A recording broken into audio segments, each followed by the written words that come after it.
प्रिय विद्यार्थियों, संस्कृत भाषा शिक्षण में आप सभी का स्वागत है। हमारा प्रत्यय प्रकरण चल रहा है।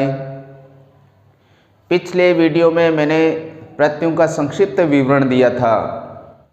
ऐसे ही मैं जो जितना पढ़ा रहा हूँ वो आपको सूत्र रूप में पढ़ा रहा हूँ। विस्तार आप स्वयं करेंगे। जितना आप विस्तार करेंगे उतने ही आप गहनता से सीखते जाएंगे। तो आज हमारा प्रत्यय है कत्वा। तो सबसे पहले हम कत्वा प्रत्यय से शब्द कैसे बनते हैं वो सीखते हैं और उसके बाद में इसके उदाहरण सीखेंगे, वाक्य बनाना सीखेंगे। तो सबसे पहले हम इस कत्वा को समझते हैं। कत्वा, अब इसमें होता क्या है, कत्वा में क का लोप हो जाता है।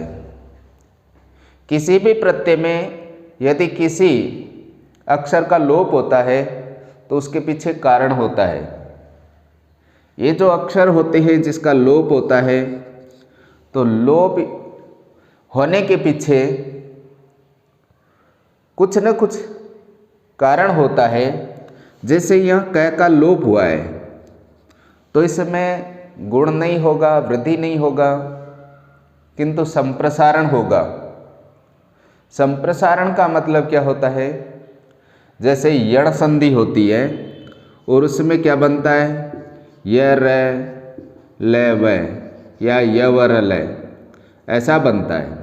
संप्रसारण का मतलब वापिस पूर्व अवस्था हो जाती है। य का ई हो जाएगा और र का री हो जाएगा और ल का ली और व का क्या हो जाता है, ऊ। तो इस प्रकार की जो प्रक्रिया होती है उसको संप्रसारण बोलते हैं। जैसे जैसे प्रत्ययों में जो जो नियम लगेंगे उन प्रत्ययों के साथ में मैं आपको बताता रहूँगा। तो यह तो हुआ संप्रसारण का कार्य।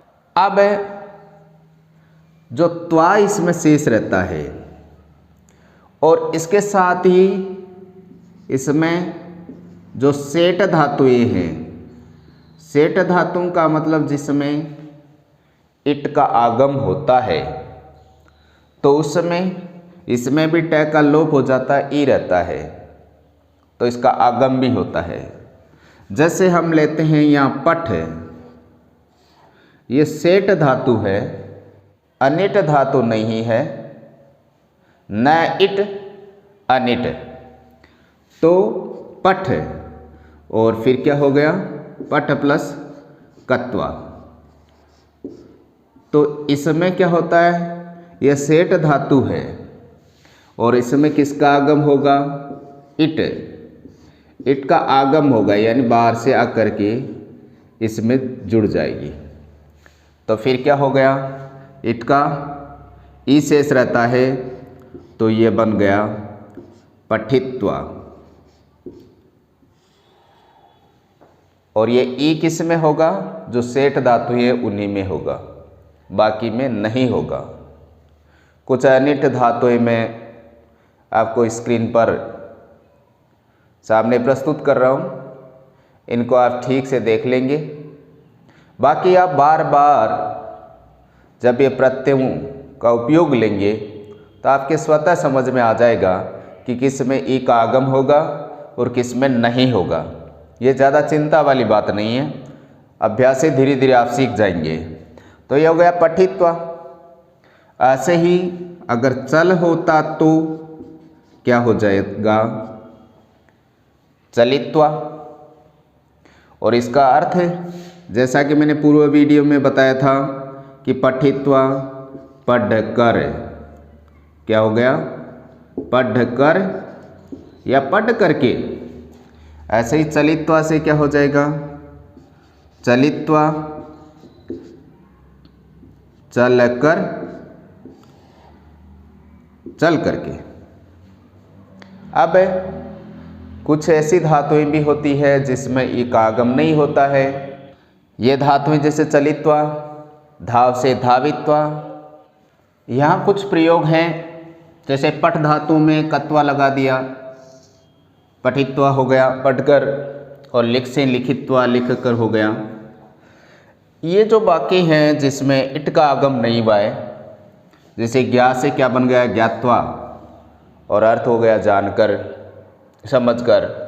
ऐसे नी से हो गया नीत्वा ले जाकर।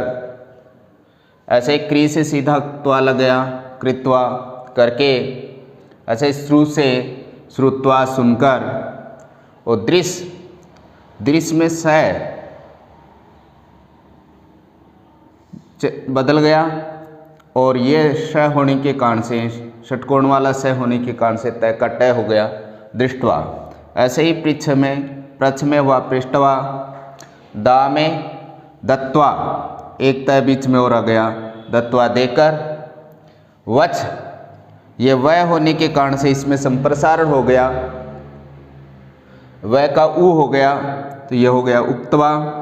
ऐसे ही वद में वह का क्या हो गया ऊ हो गया तो उदित्वा बोलकर। ऐसे ही गम में एटागम नहीं होता है तो सीधा हो गया गत्वा। ऐसे लब धातु है, इसमें भी इट नहीं होता तो लब्धवा पाकर।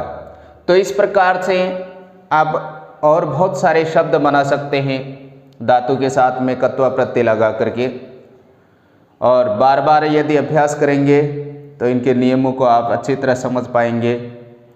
अब इसके बाद में हम अगले वीडियो में इसके वाक्यों का प्रयोग सीखेंगे, वाक्य में इसका किस प्रकार से प्रयोग होता है। तो तब तक आप लोग इनका अभ्यास कीजिए, और भी अपने पाठ्य पुस्तकों में देखिए, उनका अभ्यास कीजिए, और जहाँ कहीं भी आपके समस्या आती है तो कमेंट बॉक्स में लिखिए, मैं उसका समाधान करने का प्रयास करूँगा। आप बराबर अभ्यास करेंगे इसी आशा में। जयतु संस्कृतम जयतु भारतम। नमो नमः। पुनः मिलामः।